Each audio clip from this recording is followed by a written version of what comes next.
John 8:1-11, ang walang kamatayang kasaysayan ng napaka-dramatic na babaeng ito na hindi maubos-ubusan ng maituturo sa atin. Dumating noon ang mga tagapagturo ng kautusan at mga pariseo na may dalang isang babaeng nahuli sa pangangalo niya or adultery. Iniharap nila ito sa karamihan at sinabi kay Jesus, "Guro, ang babaeng ito'y nahuli sa aktong pangangalo niya. Ayon sa kautusan ni Moses, dapat batuhin hanggang sa mamatay ang mga katulad niya. Ano naman ang masasabi ninyo?" Itinanong nila ito upang subukin siya at nang may maiparatang sila laban sa kanya. Ngunit yumuko lamang si Jesus at sumulat sa lupa sa pamamagitan ng daliri. Patuloy sila sa pagtatanong kaya tumayo si Jesus at nagsalita. Ang sino man sa inyo na walang kasalanan ang siyang maunang bumato sa kanya. At muli siyang yumuko at sumulat sa lupa. Nang marinig nila yon, sila'y isa-isang umalis, simula sa pinakamatanda. Iniwan nila ang babaeng nakatayo sa harap ni Jesus. Tumayo si Jesus at tinanong ang babae, "Nasaan sila? Wala na bang humahatol sa iyo?" "Wala po, Ginoo." Sagot ng babae. Sinabi ni Jesus, "Hindi rin kita hahatulan. Umuwi ka na at mula ngayon ay huwag ka nang gumawa ng kasalanan." Ang bato. Panginoon, salamat po dahil maaari kaming makakuha ng napakaraming lesson mula sa iisang kasaysayan. Kung titingnan namin sa napakaraming anggulo ay hindi kayo mauubusan ng maituturo sa amin. Binubuksan po namin ang aming puso at isip para sa mga katuroang magiging epektibo sa aming pang-araw-araw na pamumuhay. Kayo po, Ama, ang maging tagapangaral, tagapagturo, liwanag, gabay, at tagapagpagaling sa aming mga karamdamang espiritual at emosyonal. Kayo po ang mangusap, hinihiling namin ang lahat ng ito sa ngalan ng iyong anak na si Jesus. John 8:4-5, they said to Jesus, "Teacher, this woman was caught in the act of adultery, and in the law of Moses commanded us to stone such women. Now, what do you say?" May strong allergy ang Jewish religiosity to sexual issues more than to other sins. Samantalang dapat sana ay ayaw mo ng lahat ng uri ng kasalanan, pero napaka-special ng panggigigil ng Jewish religiosity sa mga tinatawag nilang kasalanan na may kinalaman sa sexuality or sexual behavior. Now, this crowd, armed with moral certainty and stones to back it up, they quoted scripture, appealed to Moses, invoked holiness, and framed their violence as justice. May mga likas sila na kagustuhang manakit. At yan ay pinapaliwanag ng psychology. At ngayon, ang pananakit na ito ay nagkaroon ng excuse pag tinatawag na divine justice, moral indignation. Yung tinatawag na righteous indignation could easily lead to violence. Yung godly indignation could so easily lead to ungodly acts of violence to be used as excuse for cruelty. Kaya madalas, mas relihiyoso, mas mapanakit ng kalooban ng kapwa. May malalim na psychology diyan kung bakit. Suriin kung anong ugali at asal ang hinuhubog sa iyo personally ng religiosity. Pinapabait ka ba o pinapasungit? Pinapabagsik? O pinapagawang maibigin, maawain? O walang awa na pagka sa pangalan na ng kabanalan ay kayang-kaya mong bumato ng kapwa hanggang mamatay? In the law, sabi nila, Moses commanded us to stone such women. Now, what do you say? So actually, this is not the woman on trial now, but Jesus. Siya na ang nililitis. Ito ang sabi ng batas ni Moses. Ikaw, anong sasabihin mo? Can you speak against that law? before the people who are implementing the law of Moses to the letter. They were weaponizing the law versus the interpretation, application, and teaching of Jesus, which is grace. This is an issue of law versus grace, Moses versus Jesus. Ganito nila finrame, ikinwadro ang issue. John 8:6. They were using this question as a trap in order to have a basis for accusing him. So props lang yung babae. Ang tunay na gusto nilang malitis si Jesus. Now, research in psychiatry and psychology shows that hurting others, especially when framed as revenge or punishment, can indeed activate the brain's reward system, releasing dopamine and producing temporary feelings of pleasure or satisfaction, which can make the behavior habit-forming or addictive. May dark pleasure sa pananakit ng kapwa. Merong ganong darkness ang human behavior na nagkakaroon ng ligaya sa pananakit.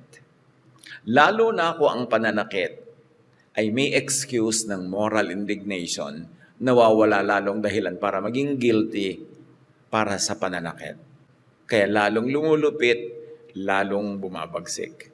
Imagine all the pain that could be inflicted by the powerful, by those in authority. Suriin kung gaano ito kagrabe, especially sa mga religious systems. Nagiging excuse to indulge. Addictive. Matthew 20:25-28, sabi ni Jesus, precisely on this matter, you know that the rulers of the Gentiles lord it over them, and their high officials exercise authority over them. Not so with you, sabi ni Jesus. Huwag niyong tularan sila na yung mga leader nila amo. Yung leader nila talagang nag-aamu-amuhan at nagjo-Diyos-Diyosan. Sa mga Gentiles yun, hindi bagay sa mga mananampalataya, sa mga tagasunod ni Jesus.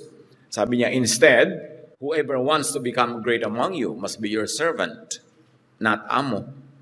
And whoever wants to be first must be your slave, just as the Son of Man did not come to be served, but to serve. In other words, pang-Gentiles ang ganyang exercise ng authority. Yung sobrang emphasis sa authority. Apihin ko kayo, kawawain ko kayo, alilain ko kayo kasi ako'y may authority. Pang-Gentiles yan. Sabi ni Jesus, not so with you. Hindi ganyan ang inyong pamamaraan dapat, Jesus said. Domination, even, especially in religious contexts, feeds the ego's hidden pleasure in playing God over others. Kaya maraming mga religious group na yung mga leader nila nagiging Diyos-Diyosan. Kahit painumin sila mga lason, sunuran, kahit alipinin, kahit anong gawin sunuran, sabi ni Jesus, not so with you. That's not my style. That's not our style. Sa Jesusness, true authority is in service, not in superiority. Sige nga, patunayan mong ikaw yung may authority, dapat ikaw pinakamaraming paglilingkod. Papakain mo ang iyong mga kapatid, natutulungan, na-encourage, ganyan. True authority is for healing, not for humiliating, not for hurting.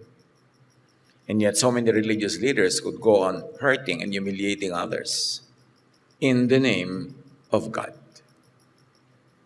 There's a neurological high in asserting moral power over others. Ito ang mga researchers to ng social sciences and even medical and mental sciences. This is why some people become fixated on judgment, condemnation, or gossip. Gossip is judgmental. At merong neurological high. Merong sa brain ng tao na nagbibigay ng ligaya sa chismosa. Kaya meron ba kayong chismis vitamin today?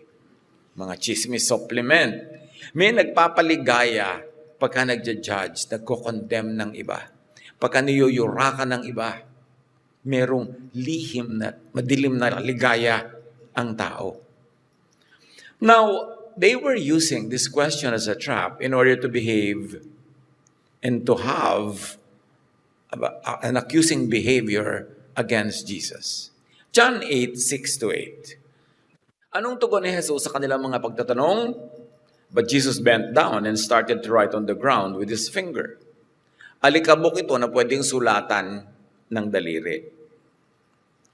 When they kept on questioning him, he straightened up and said to them, "Let any one of you who is without sin be the first to throw a stone at her."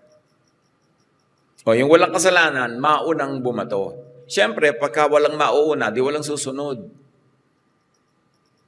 Again, he stooped down and wrote on the ground. From the writing on hard stone, which the Israelites were used to, the writing is now etched on soft ground, on dust, by the very finger of the Son of the Most High. Once upon a time, may mga nagbuka sa bato at nagsulat at nag-chisel talaga ng mga kanyang kasulatan sa bato. But this time, the Son of the Most High, with his own finger, writes on dust, not on hard, unmoving stone. Ang ganda nung imagery pag tinignan natin yung contrast. Yung bato, hindi napapalitan ang tigas doon. Yung alikabok, nahihipan ng hangin, napapalitan, nabubura. You can imagine what this poetic picture is trying to tell us about what Jesus was doing to the immovable law carved in stone. He is now writing on dust. Colossians 1:15, the Son is the image of the invisible God. Jesus perfectly reveals the unseen nature of God, making the invisible visible through His life, His love, and character. Ipinadala ng kataas-taasan si Jesus upang ipakita ang tunay na imahen ng Ama sa langit. Kaya sabi, nobody has seen God except Him. So siya lang ang pwede magpakilala ng totoong larawan ng Ama sa langit. John 1:18, no one has ever seen God but the one and only Son, who is Himself God and is in closest relationship with the Father, has made Him known. Siya na pinakamalapit sa dibdib ng Ama, ang siya ngayon nagpapakilala ng tunay na kalooban ng Ama, ng tunay niyang mga kautusan at tunay niyang kagustuhan para sa mga tao, lalong-lalo dun sa mga nagkakasala, nagkakamali. Jesus is the full revelation of the Father's nature. Everything that could be fully known about God's heart, character, and intent is revealed through Jesus Himself. Ganong kahalaga ang ministry ni Jesus. Kung wala namang itutuwid, ba't pa siya darating? Kung wala namang itatama, bakit pa siya darating sa lupa? Merong dapat itama. Merong dapat ituwid. Kaya siya isinugo. John 14:9, sabi ni Jesus, anyone who has seen me has seen the Father. What Jesus writes and rewrites with His own hand will change, reverse the minds and hearts of the judgmental crowd. Napakalaking hiwaga sa marami kung anong isinulat sa alikabok. Kasi yung isinulat sa alikabok ang nagpabago ng isip at puso ng mga gustong mambato. May nabasa sila doon. May nakita sila, may naunawa sila. Na dapat natin ngayong imaginein. But we are not totally bereft of anything solid to hold on to. Kasi yung mga teachings ni Jesus, they could have framed the essence of what He was writing on the dust. Basta ang mahalaga, nung makita nila ang sinusulat ni Jesus alikabok, binitawan nila ang kanilang mga bato. Nawalan sila ng lakas ng loob na umusig ng kapwa. What did Jesus write or rewrite on dust? May mga pahimakas na niyan kahit noong unang panahon. Kung anong magaganap. na ngayon ay nagaganap na sa panahon ni Jesus. Jeremiah 31:33, pagdating ng panahon, itatanim ko sa kanilang kalooban ng aking kautusan, isusulat ko ito sa kanilang mga puso. Hindi sa bato, sa puso. Ang kautusan ay ilalagay sa puso, isip, katwiran at bait, diwa ng tao.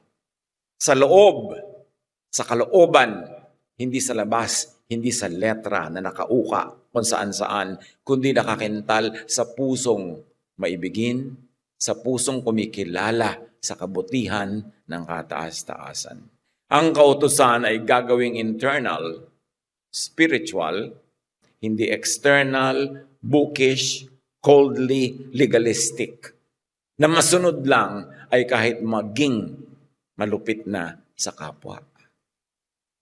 Ezekiel 36:26-27, I will give you a new heart and put a new spirit in you. Pati puso babaguhin at bagong espiritu ang ilalagay. Kung tama na ba, maganda na yung dati, bakit papalitan? Bakit babaguhin? I will remove from you your heart of stone and give you a heart of flesh. Flesh. Hindi ba? Ang flesh ng tao ay galing sa alabok. Kaya sa alabok nagsusulat si Jesus. Ibinabalik ang pagkilala sa pagiging alabok ng tao na siya hindi bato, hindi matigas, hindi unfeeling, hindi immovable. Pabubutihin, pababaitin ang tao na pinatigas ang puso ng legalistic religiosity. Ministry ni Jesus. The heart of flesh is inner responsiveness replacing moral rigidity. The law is now inscribed in living, feeling human hearts, not only on cold stone. Jesus writes and rewrites on dust, on the stuff humans are made of. Psalm 103:14, for he knows how we are formed, he remembers we are dust. Yun ang napakagandang image ng dust na pinagsusulatan ni Jesus. God's compassion understands human weakness and frailty, treating us with mercy rather than judgment. So mercy dapat ang ibinibigay ng relihiyon, hindi judgment sa kapwa. Habag, hindi pambabato. He said to them, at ito yung nire-recall natin yung binasa na nating kwento, let any one of you who is without sin be the first to throw a stone at her. John 8:9, sa pagpapatuloy, at this, those who heard began to go away one at a time, the older ones first, until only Jesus was left with the woman still standing there. Psychology tells us that condemnation of others is emotional displacement, anger redirected from self to others. Yung mga religious indignation na yan, yung mga ganyang anger, actually ay galit sa sarili na ibinabaling sa iba para iba ang masaktan at hindi ang sarili. Ang lalim ng psychology ng ganitong behavior. Madalas, ang galit sa kasalanan ng iba ay may tinatakasang guilt, hiya o galit sa sarili na ibinabaling lang sa iba. Kaya dyan galit na galit si Jesus sa hypocrisy. Kitang-kita mo kasalanan ng iba, tas bulag ka sa kasalanan mo. Gustong-gusto mo siyang batuhin. Kasi actually, in your heart of hearts, ang gusto mong batuhin ay ang sarili mo, pero ayaw mong gawin yon, kaya iba na lang ang babatuhin mo. It is understood spiritually, it is understood psychologically, and even in the field of psychiatry. Maraming ganyang pag-aaral.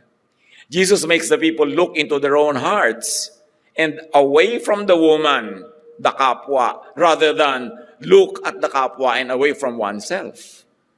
Binaligtad ni Jesus yung table. He turned the table and made the people look into the mirror and see themselves. Stroke of genius ang style ni Jesus. Ibang klase. The writing on the dust enlightened the blinded judges. Writing din kasi ang bumulag sa kanila eh. E di writing din ang magmumulat ng kanila mata. Dropping the stone means letting go of projection or judgmentalism. Sa psychology, ang tawag dyan, projection. Yung kasalanan mo, pinoproject mo sa screen ng iba, magmumukhang sila ang may kasalanan, pero ikaw, para hindi ikaw ang makita at yung iba ang pagtuunan ng pansin. Kaya bawat criticism, bawat chismis, ay pag-iwas sa pagsusuri sa sarili, kaya iba na lang ang isinasalang sa pagsusuri vicariously. It means letting go of projection and false righteousness. Dropping the stone, what those people did that day, means dropping one's mask, owning one's personal darkness. Dropping the stone means conscience awakening. At yun ang ginising ni Jesus sa araw na yun. Budhi, konsyensya, tingnan mo ang iyong sarili. Imbes buong kaginhawahan mong itambak sa iba ang iyong mga basura. Tingnan mo ang sarili mong kabulukan. Hindi na nambabato ng kapwa ang kumikilala sa sariling kasalanan. Ang patuloy na nambabato sa kapwa ay bulag pa o nagbubulag-bulagan lang sa kanyang sariling kasalanan. This is what Jesus is saying, and this is what the science of psychology reveals. Bakit yung matatanda ang naunang nagbaba ng mga bato, naglaglag? The elders, most burdened by memory and self-knowledge, and most needy of redemption, sa dami na ng kanilang nagawa, were the first to drop the stones, to abdicate as judges, executors, to leave the cruel, legalistic court, to return to their self-awareness cave. They were the first to be changed in the mind. In fact, they were the first to be born again.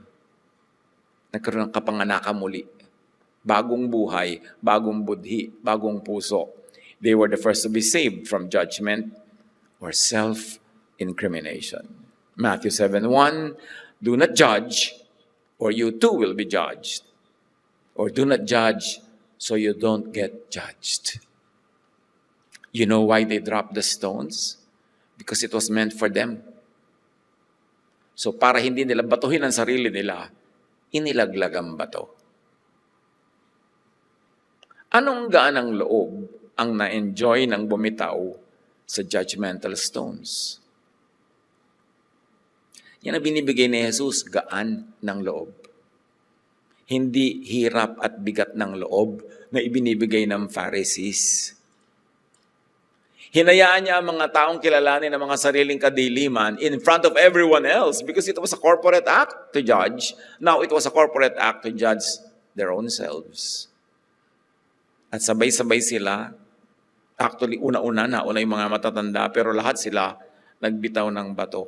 How powerful the message of Jesus written in the dust. Tinablan sila. Tayo ba tinablan na ng mga katuruan ni Jesus? O bato pa rin tayo ng bato ng kapwa? Hindi pa tayo nanalamin para makitang tayo ang dapat batuhin. At dahil ayaw mong batuhin ang sarili mo, edi bibitawan mo si bato, ba't mo babatuhin ang kapwa? Do not burn the bridge over which you too must pass. The bridge of forgiveness. Psychology describes this moment as cognitive dissonance. When confronted by undeniable truth, the mind must either justify or surrender its illusion. Yung matitigas ang ulo, pag naharapan mo ng ganitong salamin, lalo nagmamatigas. Lalong iginigiit ang sarili nilang katigasan. Pero yung tinatablan ng Espiritu ng Diyos, kumikilala sa sariling kamalian at isinusuko nila ang kanilang mga ilusyon tungkol sa kanilang sariling kabanalan at kalinisan. At kinikilala nila na lahat tayo'y taong nangangailangan lang ng paglilinis, pagpapatawad ng Diyos. Bakit mo ngayon ipagkakait sa kapwa ang pagpapatawad na ikaw din ay nangangailangan? Kaya malalaman mo kung talaga tinatablan ng salita ni Jesus ang isang tao relihiyoso.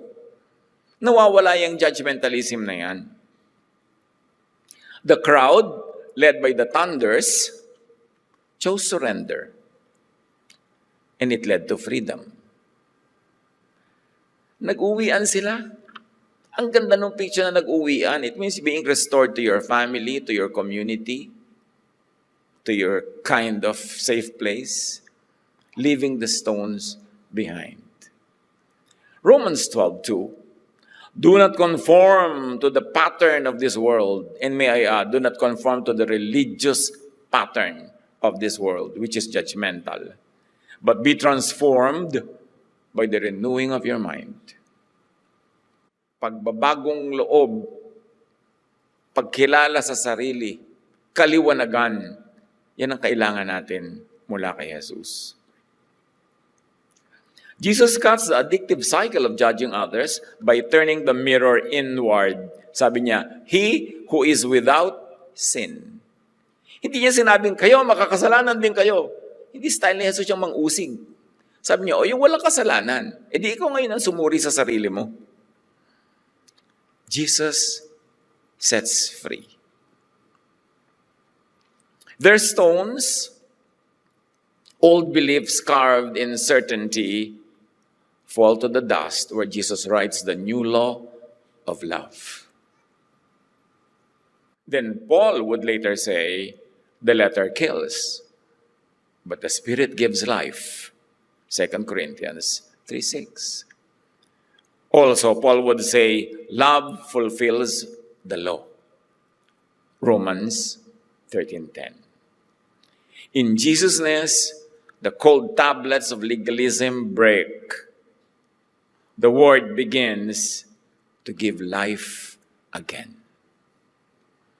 And in Jesus' where legalistic religion hardened into rules, grace becomes the new safe place. Yun na ngayon ang kanlungan. Doon tayo ngayon lumililim at humahanap ng kalinga sa grace of God. Jesus reveals that law finds its completion in compassion. That truth without tenderness turns into stone. Stones that must be falling on the ground. But new wine could not fit into old wineskins. The Pharisees, hardened in and hardened by their doctrines, could not understand Jesus or Jesus-ness. Pharisees could not understand Jesus-ness. Because to them, every act of healing looked to them like breaking of the law. Every act of healing looked to them like threatening and disruptive. Suspicious sila sa anumang nagpapalaya, anumang maibigin, dahil luluwag ang mahigpit nilang kapit sa leeg ng mga tao. Safer under legalistic structures because their high position and authority over others is secure. Pharisees don't like grace kasi nawawalan sila ng kapangyarihan na magparusa. Legalistic minds resist change because order, never mind if cold and hurtful, feels safer than love. Order secures the dominant. Gusto nila ng ganong legalistic na kaayusan kasi panalo nila sila sa system na yun eh. Sila na yung wagi, sila na yung makapangyarihan, sila na yung nananaig, bakit iibahin pa? Pero kailangan ibahin, kaya nga New Testament, new law, new command. Kasi hindi nga yun people-friendly. Psychology calls this cognitive rigidity.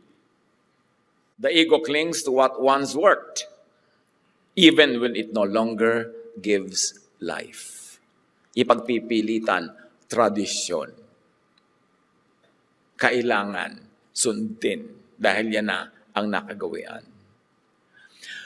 When old stones of self-righteousness, legalistic religiosity, and cold doctrine fell that day, the new commandment of love rose from the ground. Love one another, yes, your fellow sinners, as I have loved you. Condemnation of others collapsed under the Jesus examination. Self-recognition collapsed under kaliwanagan. This is what happened.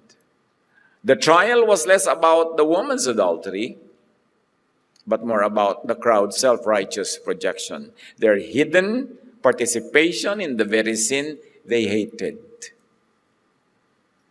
The sin that people hate the most could be the very sin they repress and commit privately. Kung ano yung outwardly, ipinagtutulakan at isinusuka, parang aso na lihim ding yun ang sukang kinakain. Mas galit na galit, mas maselan na maselan, mas kabanal-banalan ang drama sa publiko. Usually, yun din ang sariling gawa. Ang sobrang tina-target publicly could reveal kung ano ang iniisip at ginagawa privately. Kaya sabi nga ng matatanda, sa kalabaw ang hataw, sa kabayo ang latay. Hinahampas mo ang kapwa, pero sa'yo bumabakat ang latay. Kasi ikaw ang guilty doon sa sin na yon. Psychologically, the hostility of some self-righteous or moralistic individuals often stems not from moral clarity, but from repressed envy and projected desire. Yung mga gigil na gigil, pero sikil na sikil, galit na galit yan doon sa mga openly nakakagawa ng mga ibig nilang gawin, pero hindi nila magawa. Kaya mga manang-manangan, galit na galit sa mga alembong. Yung pala kasi gustong-gusto nilang kumembot, din nila magawa. Kaya talagang pagagalitan ka nila, ikaw kung makakembot para kang karitela. Pero ibig din nila. Tulak ng bibig, kabig ng dibdib. Totoong-totoo ang kasabihan ng ating mga ninuno. Ang repressed at sikil, galit na galit sa liberated.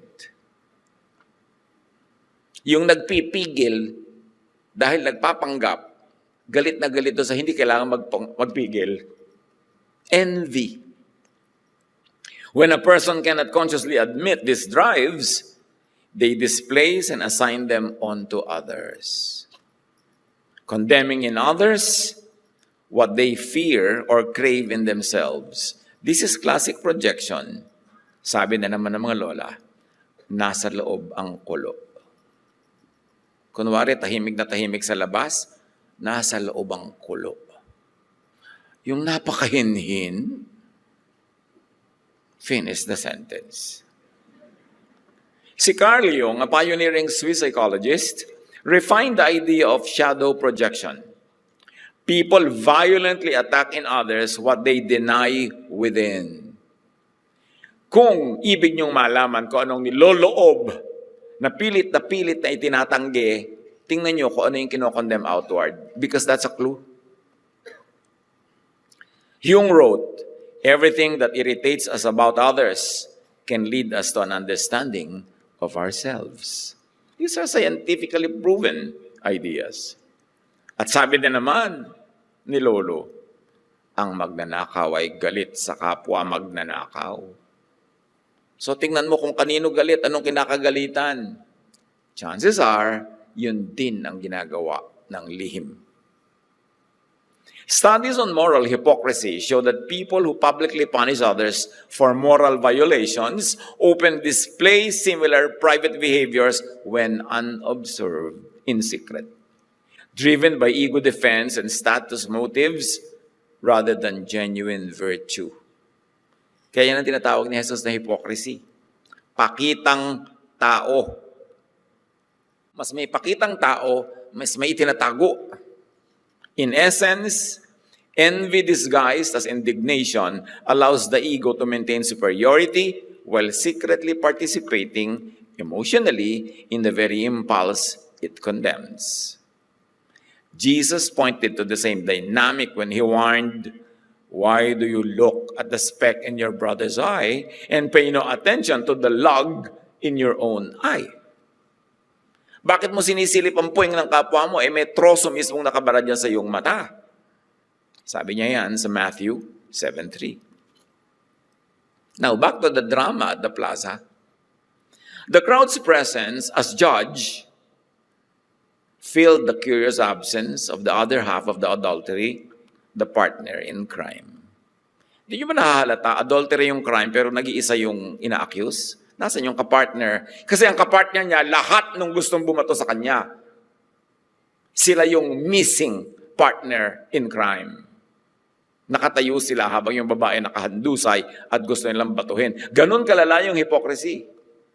The self-righteous judge is that same invisible partner in crime. Now, this is not literal. Hindi natin sasabing lahat ng mga tao na yun ay nakasiping niya. Ang point is, yung place that should have been occupied by the other part of the crime is actually the place that would be occupied by everyone else. Partner in crime sila. Jesus unmasks the deeper sin. Not just lust, but blindness to one's own guilt. Yun ang crime ng mga relihiyoso. Blindness to one's own guilt. The gall to throw stones at others. Yung tibay ng sikmura at kapal ng mukha na mambato ng kapwa. Samantalang alam naman sa kaloob-looban at kaibuturan ng puso, siya'y marumitin. Pwedeng iba lang ng uri ng karumihan, pero dumi pa rin. Pwedeng hindi adultery, pero pwedeng pride. Pwedeng stealing, pero pwedeng kung ano-ano pa. Pero ganun pa rin yun. Napaka-dramatic. Jesus unmasks the deeper sin, not just lust, but absence on the bench of the accused. Yung mga taong yun, dapat nandun din sila accused, nakahandusay din, pero absent sila on the bench of the accused, and they have the gall to give their presence on the bench of the judge. Can you imagine the same guilty people absent from the bench of the accused and present on the bench of the judge? Ganon kabaligtad, ganon kaliko, ganon kabaluktot ang nangyari sa religiosity ng mga tao.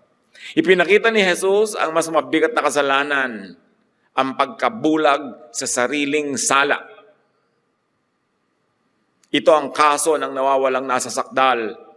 Ang dapat sana'y nasa lugar ng inaakusahan ay siya ngayong nakaluklok sa upuan ng hukom, naghahatol sa kasalanang siya man ay at siya man ang may pananagutan. Kahit pa nga minsan-minsan ay ibang format ang kasalanan, kasalanan pa rin. Saan humuhugot ng lakas ng loob na maupo bilang hukom samantalang dapat doon ka nakaupo sa upuan ng nasa sakdal? Sobrang hypocrisy. Jesus redirects the gaze from the sinner outside to the sinner within. The act of condemning the kapwa becomes exposure of the self. Healing begins when awareness turns inward. When judgment of the kapwa gives way to self-examination and self-judgment, then and only then can healing begin. Pag nilanggas mo na ang sarili mong sugat, pag tinanggal mo na ang takip na nagkukublisan ni nanana mong sugat, doon ka pala magsisimulang madisinfect at gumaling. Pero habang tinataksan mo ang mga sariling kabulukan at dinudot mo ang mga sugat ng iba, hinding-hindi ka gagaling. Matthew 7:3, why do you look at the speck of sawdust in your brother's eye and pay no attention to the plank in your own eye? Jesus asks. Carl Jung says this, understanding one's inner darkness is essential to true wholeness. Dapat mo mag-self-denial. At dapat tayo hindi judgmental to the point of driving people underground. Na sa halip na tulungan natin ang mga taong linisin ang kanilang mga sugat, ay ine-encourage silang itago ito, takpan, dahil uusigin natin sila. Hindi ganun ang pagtulong sa kapwa. Moral superiority often arises from repressed guilt from actual inferiority. Mas morally superior ang drama, mas may itinatagong baho. Condemnation is denial in disguise, a spiritual defense against self-awareness. Condemnation of others is substitute to self-confession. A poor substitute. Kaya nga, sino ka mang humahatol sa iba, wala kang maidadahilan sapagkat sa paghatol mo sa iba, hinahatulan mo rin ang iyong sarili dahil ikaw na humahatol ay gumagawa rin ng ganun. The Pharisees' need to accuse was really a need to avoid inner confession, admission, and responsibility. When people cannot face their own private immorality, they distract with public morality and religiosity.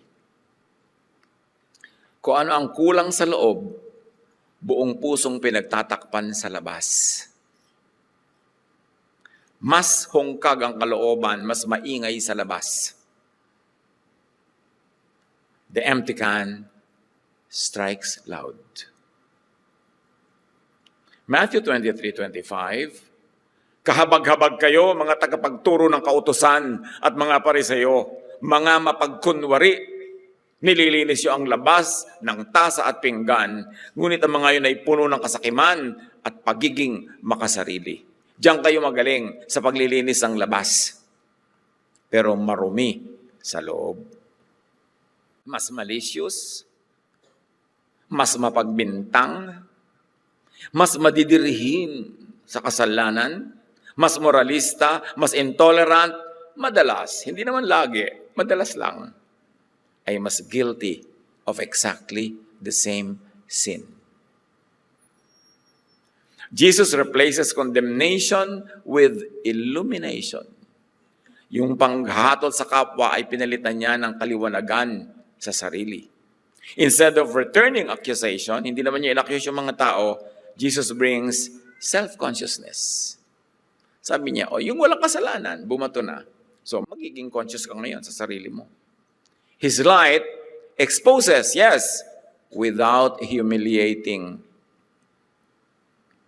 The Jesus light corrects without crushing. Meanwhile, the teaching of the Pharisee humiliates and crushes and sometimes even destroys you beyond repair. Pag dumaan ka sa disiplina nila, nakakabasag, nakakadurog, nakakasira, hindi nakakabuo. John 12:46, I have come into the world as light, so that no one who believes in me should stay in darkness. Now, yung darkness na yon should not stay in misunderstanding of others and of self. Should not stay in hiding. Akala ng iba, nobody should stay in darkness. Ibig sabihin, magiging perfect ka na, wala ka ng sin. Unachievable naman yon. It's a very tall order. When Jesus says, those who believe in me should not stay in darkness, He's saying, should not stay in hiding. May sakit ka, pumunta ka sa ospital, huwag mong itago ang sakit mo. Magagamutan tayo, magtutulungan tayo. You should not stay in darkness, nursing and licking your own wounds in the dark. But the community of believers must help one another by giving a safe climate, a safe place where people can expose their wounds and seek healing. 1 John 1:7, if we walk in the light, as He is in the light, we have fellowship with one another, and the blood of Jesus purifies us from all sin. Walking in light includes ongoing purification, not done perfection. Jesus' light doesn't destroy, it reveals. The light of Jesus doesn't shame, it guides. The handling of the Pharisees, shame and destroy. Hindi yun ang style ni Jesus.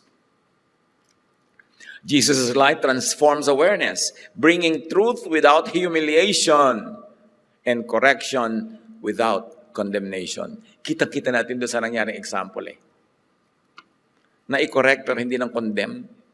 Na-itama pero hindi nanakit. Hindi nang hiya.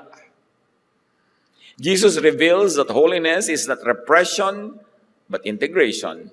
Truth lived in mercy, not in stressful paholiness. Kapagod yung magpaholiness. Mapipilitan ka magpanggap, magkunwari. Only Jesus was left with the woman standing there. John 8:10-11. Jesus straightened up and asked her, "Woman, where are they? Has no one condemned you?" "No one, sir," she said. "Then neither do I condemn you," Jesus declared. "Go now and live your life of sin." Hindi naman kinonsinti ni Jesus. Hindi niya sabi, sige, kahit ano na lang pwede kasi love, love, love. Hindi yun. Sabi niya, live your life of sin. Pero hindi niya ipinagdudutan, you're a sinner. Sinner ka, no? Sinner ka. Live your life of sin. Umuwi ka na.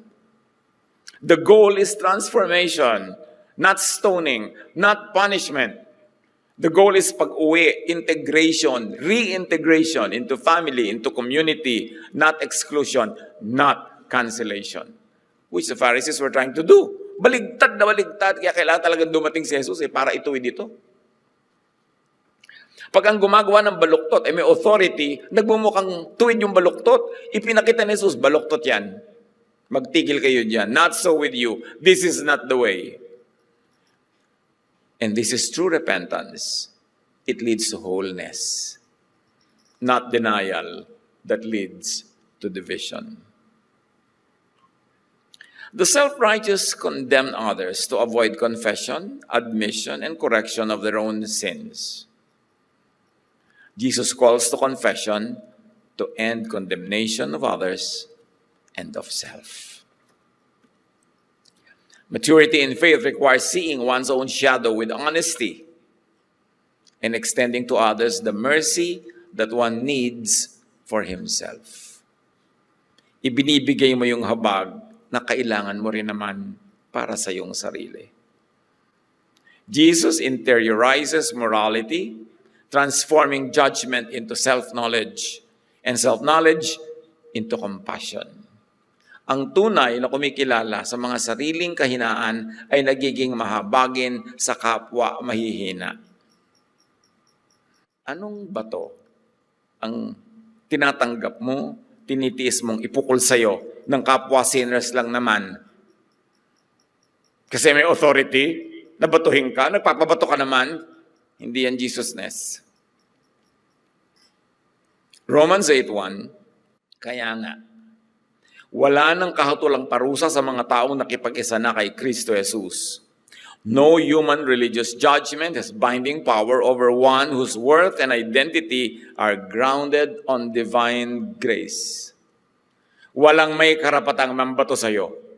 Pare-pareho lang na guilty ang lahat. Pare-pareho lang na nangangailangan ng habag. So huwag kang pumayag na batu-batuhin ka. Ano ka? Target. Pero tinuturoan ka kasi ng relihiyon, tanggapin mo, submit to authority, pabato ka, pabarog ka, palatigo ka. Hindi yan Jesus, ha? 1 Corinthians 4:3-4, walang anuman sakit kung ako'y hatulan ninyo, sabi ni Paul. Kasi siya lumabag sa lahat ng napakaraming kaugalian Yan, hatulan tuloy siya Inuusig kahit saan. Yan, walang anuman sakit kung ako'y hatulan nyo. Ako man ay hindi humahatol sa aking sarili. Ang Panginoon lang ang humahatol sa akin. Paul rejects religious condemnation, locating true judgment only in God's just awareness, grace, and mercy. Doon tayo sisilong. Galatians 5:1, malayo na tayo, and may I add from human religious judges, malaya na tayo dahil pinalaya tayo ni Kristo. Kaya magpakatatag kayo at huwag nang paalipin pang muli. Saan kanino? Sa religious bullies. Don't submit again to oppressive religious systems, including judgment and moral policing by fellow sinners na nagbabanal-banalan. Huwag kayong paapi sa mga religious bullies. Pinapakialaman ng itsura nyo, buhok nyo, damit nyo, kinakain nyo. Hindi utos sa inyo ni Jesus yun.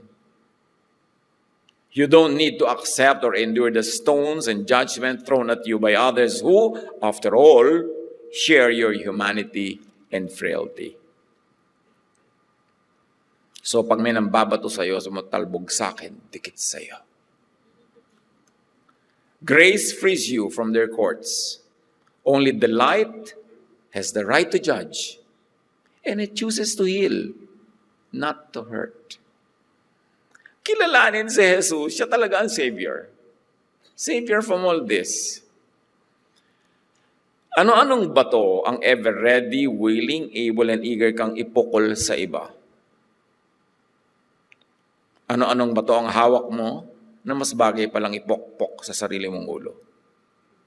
Huwag magbanal-banalan, magsantu-santuhan, magpakatotoo, kilalanin ang sarili, ibigin ang Diyos, tumanggap ng pag-ibig niya, at isang pag-ibig ding ito ang ating ibigay sa kapwa. Pare-pareho lang tayo nangangailangan ng habag. Matthew 7:2, sapagkat hahatulan kayo ng Diyos ayon sa paghatol ninyo sa iba, at susukatin kayo ayon sa panukat na ginagamit ninyo sa iba. So paano ka magkakaroon ng kabulagan at lakas ng loob na maging istrikto sa kapwa? Nambato, mag-judge, manakit, manghiya. Every act of judgment rebounds.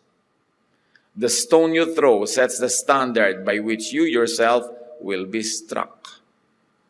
Luke 6:37, huwag kayong humatol at hindi kayo hahatulan. Huwag kayong magparusa at hindi kayo paparusahan. Magpatawad kayo at kayo patatawarin. Alam niyo ang kabaligtaran nun. Sige, huwag kang magpatawad, hindi ka papatawarin. Mambato ka nang mabato ka rin. Mag-judge ka nang ma-judge ka rin ng langit.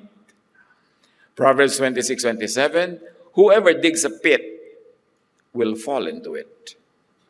If someone rolls a stone, it will roll back on them.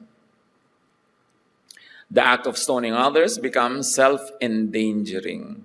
Every thrown stone is a boomerang that carries your name on its rebound path. Bawat batong ipinupukol, nakasulat ang inyong pangalan na pinanggalingan, tapos return to sender. Yun ang magaganap.